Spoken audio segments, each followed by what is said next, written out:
మాత్రం ఐడెంటిఫై అయిందని చెప్పాలి.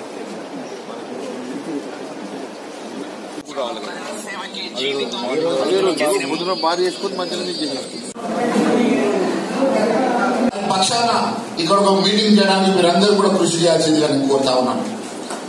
అత్యధిక మంది ఓటర్గా నమోదైనటువంటి వారు మరి ఇప్పుడే నేను చాలా మందితో మాట్లాడినప్పుడు ప్రతి గ్రామాల వైద్యులను రివ్యూ చేసినప్పుడు మరి అత్యధికంగా మన మిత్రులు మన కార్యకర్తలు ఓటర్లు తెలియడం జరిగింది.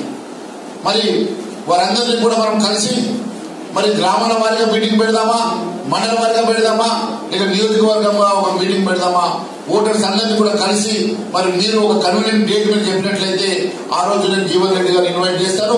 ఖచ్చితంగా ఒక పెద్ద సభ పెట్టుకుని మరి వారికే మరి డైరెక్ట్ గా నేను జీవన్ రెడ్డి గారితో అప్పీల్ చేయిస్తాను. మరి దీనికోసం మీరు అందరూ కూడా నాకు ఒక డేట్ ఇచ్చి దానికోసం కృషి చేయాల్సిందిగా కోరుకుంటున్నా. మరి జీవన్ రెడ్డి గారిని వేయించి వారిని గెలిపించడానికి మనందరం దోహదపడదామని చెప్పి కోరుకుంటూ ఈ అవకాశం ఇచ్చినందుకు నేను ధన్యవాదాలు చేస్తాను. కాంగ్రెస్ పార్టీ తరఫున పట్టభద్రులకు సంబంధించిన ఎమ్మెల్సీ అభ్యర్థిగా పెద్దలు జీవన్ రెడ్డి గారు 4 సార్ల శాసనసభకి ఎన్నికైంది. 2 మార్లు మంత్రిగా చేసింది.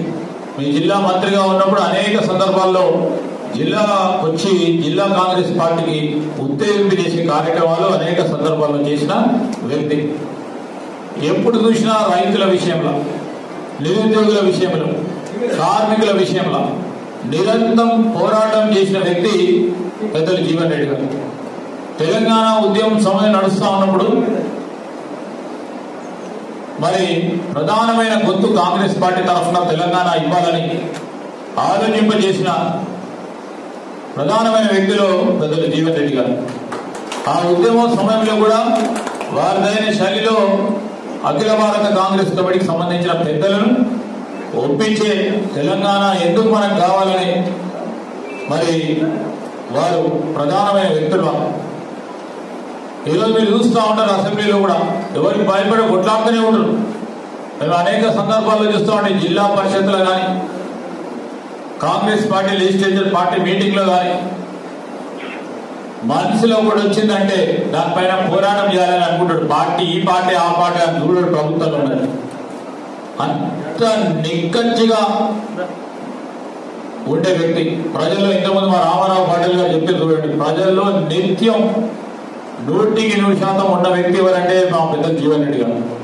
మాట్లాడే ఒక అర్హత ఉన్న వ్యక్తి, ఒక సత్తా ఉన్న వ్యక్తిని మనం అందరం గెలిపించుకుంటే రేపు రాబోయే కాలంలో ఈ 4 జిల్లాలకు సంబంధించిన నాయకత్వాన్ని బలపరిచే కార్యక్రమం పెద్ద జీవన్ రెడ్డి గారు చేస్తారనే నమ్మకంతో, మనం ఒక ఆశతో కాంగ్రెస్ పార్టీ శ్రేణులందరూ కూడా వారిని గెలిపించుకునే బాధ్యత తీసుకోవాలని మీకు మరి మనవి చేయడానికి నేను కానీ మన జీవన్ రెడ్డి సార్ గెలిస్తే మొత్తం యావత్ రాష్ట్రంలోనే టీఆర్ఎస్ పార్టీ నిజంగానే గల్లంతయ్యే కార్యక్రమం మొదలైతుంది. మొత్తం మన పార్లమెంట్ ఎన్నికలు గెలుచుకునే కార్యక్రమం మొదటి అడుగు వస్తుంది ఫస్ట్. దాని తర్వాత శాసన మండలి ఎన్నికల్లో కాంగ్రెస్ పార్టీ ప్రతిపాదిత అభ్యర్థిగా పోటీలో నిలిచిన సందర్భంగా కాంగ్రెస్ పార్టీని సమాయత్తం చేయాలనేటువంటి ఒక భావనతో వివిధ మండలాల నుండి, పట్టణం నుండి మరి రాబోయే శాసన మండలి ఎన్నికల్లో మనం నిర్వహించబోయే పాత్ర ఏ విధంగా ఉండాలనే దానిపై సమాలోచించడానికి చేసినటువంటి సోదర కాంగ్రెస్ కార్యకర్తలు, మిత్రులు చేయడానికి అవకాశం ఉండి కూడా ఇలా ప్రభుత్వ పరంగా భర్తీ చేయబడి ఉద్యోగాలు కేవలం 20,000 మాత్రం. ఇంకా 1,80,000 ఉద్యోగాలు భర్తీ చేయడానికి అవకాశం ఉండి ప్రభుత్వ నిర్లక్ష్యంతో ఏదైతుందో ఇవాళ నిరుద్యోగ యువత తీవ్ర నిరాశకు గురవుతుందని. అట్లాగే పట్టభద్రులు ఇంకా ఇతర వర్గాలు ఎవరైనా తీసుకోండి అని చెప్పట్లేదు. ప్రభుత్వ ఉద్యోగస్తులు, ఉపాధ్యాయులు, ప్రైవేట్ రంగంలో ఉపాధి పొందుతున్నటువంటి ఉద్యోగస్తులు, న్యాయవాదులు, ఈవెన్ జర్నలిస్ట్ సోదరులు ఎవరిని తీసుకున్నా కానీ ఏదైతుందో ఆశించిన ఫలితాలు మాత్రం మనం ఎక్కడ కూడా పొందగలం. కాబట్టి కొంత మనం వాళ్ళను వాస్తవ విధులు వారికి తెలియజెప్పే విధంగా మనం ఏ విధంగా నష్టపోతున్నామో ఇలా ప్రభుత్వాన్ని స్పందింపజేయడానికి మనకు ఒక మంచి ప్రతినిధి కావాలి. అదే ఒక అధికార పార్టీ ప్రతిపాదించిన అభ్యర్థి గెలిస్తే ఏమవుతుంది? మనకున్న సంఖ్యాబలం ఏదైతుందో 38 39 పెరుగుతుంది. కానీ వాళ్ళ శాసన మండలిలో రేపు సమస్యలు లేవనెత్తాలంటే వాళ్ళ పార్టీ పరంగా పరిమితులు ఉంటాయి. వాళ్ళ ఏదైనా అంశాలు లేవనెత్తాలి, సమస్యలు లేవనెత్తాలని చెప్పంటే వాళ్ళకు పార్టీ ఫోరం ఉంటుంది. మీరు పార్టీ ఫోరంలో దాన్ని లేవనెత్తాలి కానీ ఏకంగా నువ్వు ఏదైతుందో సభలో లేవనెత్తడం అది క్రమశిక్షణ కానివ్వండి కాక సభలో లేవనెత్తి ప్రభుత్వాన్ని స్పందింపజేసేటువంటి అవకాశం కేవలం ప్రతిపక్ష పార్టీ ప్రతిపాదించబడ్డ అభ్యర్థికి మాత్రమే లభిస్తుందని చెప్పి. అందుకే మరి ఇంతవరకు ఈ పట్టభద్రుల నియోజకవర్గానికి సంబంధించినటువంటి ఎన్నిక మన గతానికి పరిశీలిస్తే ఎప్పుడైనా ప్రతిపక్ష పార్టీలు గెలుస్తున్నాయి. అధికార పార్టీ గెలిచిన ఉదంతాలు ఏదైతుందో నాకు తెలిసే తెలియదు. పట్టభద్రుల నియోజకవర్గానికి సంబంధించి తర్వాత నాగస్ లక్ష్మణరావు గెలిచారు, తర్వాత స్వామిగౌడ్ గారు గెలిచారు. టీఆర్ఎస్ ప్రభుత్వం అధికారానికి వచ్చిన తర్వాత కూడా ఒక ఎన్నిక జరిగింది. హైదరాబాద్ ఎన్నికల్లో పట్టభద్రులకు సంబంధించి అధికారికంగా పార్టీ పరంగా అభ్యర్థులు నిలబెట్టారు. ఇప్పుడు అధికారికంగా పార్టీ అభ్యర్థి నిలబెట్టడానికి ఏదైతుందో వాళ్ళు ఏమంటున్నాం, మేము బీఫామ్ ఎవరికి ఇస్తలేదు, మేము ఏదైతుందో బయటకి మద్దతు తెలుపుతాం చెప్పండి.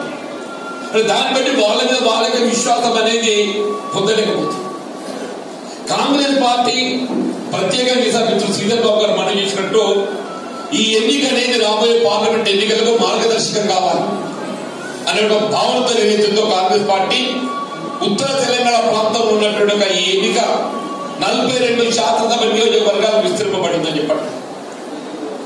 దీన్ని ఒక ప్రతిష్టాత్మకంగా అందరు ఏకాభిప్రాయంతో మొత్తం 42 మంది పోటీ అభ్యర్థులు మన కాంగ్రెస్ పార్టీకి అందరూ కూడా ఏకాభిప్రాయంతో ఏదైతుందో దీన్ని గెలుచుకుంటాం ఖచ్చితంగా. ఇది కాంగ్రెస్ పార్టీకి ఏదైతుందో ఆయువు పట్టుగా మాకు ఏదైతుందో దీంతోనే మా విజయం ఆరంభమవుతుందనే ఒక భావన కలిగే విధంగా ఈ మన అభ్యర్థిత్వాన్ని వారందరూ బలపడటం జరిగిందని. దయచేసి మీరందరూ కూడా వీళ్ళ ప్రభుత్వ వైఫల్యాలు ఎత్తిపడానికి నేను వ్యక్తిగతంగా ఈ ప్రాంతానికి సుపరిచితుడిని. వీళ్ళ గతంలో 6 పర్యాలు శాసనసభ్యుడిగా, పంచాయత్ సమితి అధ్యక్షుడిగా, 2 పర్యాలు మంత్రిగా, ఆదిలాబాద్ జిల్లాకు ఇన్ఛార్జిగా కూడా చెప్పంటున్నాను. నేను మీకు అందుబాటులో ఉన్నటువంటి వ్యక్తిని. మీకు నాకు ఏదైతుందో నడమ గోదావరి అంటారు. ఈవెన్ పక్క మీరైతే ఆవిడ పక్క లేదు. అన్ని రంగాలలో కూడా ఒకే విధమైనటువంటి ఒక ఆలోచన విధానం కలిగినటువంటి వాళ్ళు మనం. కాబట్టి వాళ్ళ మీరందరూ కూడా వాళ్ళ మహేశ్వర రెడ్డి గారి నేతృత్వంలో ఈ ఓటర్ల గుర్తింపు అనేది ప్రధానంగా వాళ్ళ ఓటర్ కొంతసేపు కూర్చొని ఆ ఓటర్ల గుర్తింపును ఏ విధంగా చేయబట్టాలి, పట్టణానికి సంబంధించి కొంత ఇబ్బందికరంగా ఉన్నప్పటికీ కూడా ఆ పట్టణ ఓటర్ల గుర్తింపు కూడా జరిగిందని చెప్పారంటే డెఫినెట్ గా ఇక్కడ అత్యధిక మనం ఓటు పొందగలుగుతామనే విశ్వాసాన్ని నేను వ్యక్తం చేస్తూ మరి రేపు రాబోయే 6 సంవత్సరాల కాలం మీకు సేవ చేసేటటువంటి అవకాశం చెప్పండి. వాస్తవంగా నాకు అనిపిస్తూ అప్పుడప్పుడు జీవన్ రెడ్డి ఎటువంటి మా మిత్రులు అంటుంటారు. మీరు శాసన మండలిని పోటీ చేసేటువంటి మరి నాకు ఈ భాగ్యం ఉంది కాబట్టి ఎమ్మెల్యే ఓడిపోయారు కావచ్చు. ఇది పోటీ చేస్తున్నా. ఎమ్మెల్సీ గెలిస్తే మాత్రమే ఏదైతుందో 42 నియోజకవర్గాలలో కాంగ్రెస్ పార్టీకి ప్రతినిధికి ఏదైతుందో 42 నియోజకవర్గాలలో వీళ్ళ పట్టభద్రుల సమస్యలతో పాటుగా ప్రజా సమస్యలు ఏవైనప్పటికీ కూడా గడమెత్తి వీళ్ళొక ప్రజావాణిగా ప్రజా గొంతుగా ఏదైతుందో శాసన మండలిలో స్పందించే అవకాశం మనం పొందగలుగుతామని చెప్పండి. పెద్ద ముచ్చట కాదు. తప్పకుండా ఈ ఎన్నికలు మనం విజయం సాధించి రాష్ట్రానికి ఒక మార్గదర్శకంగా నిలవాలని చెప్పిన భావన వ్యక్తం చేస్తూ సెలవు తీసుకుంటున్నాం. జై హింద్, జై కాంగ్రెస్.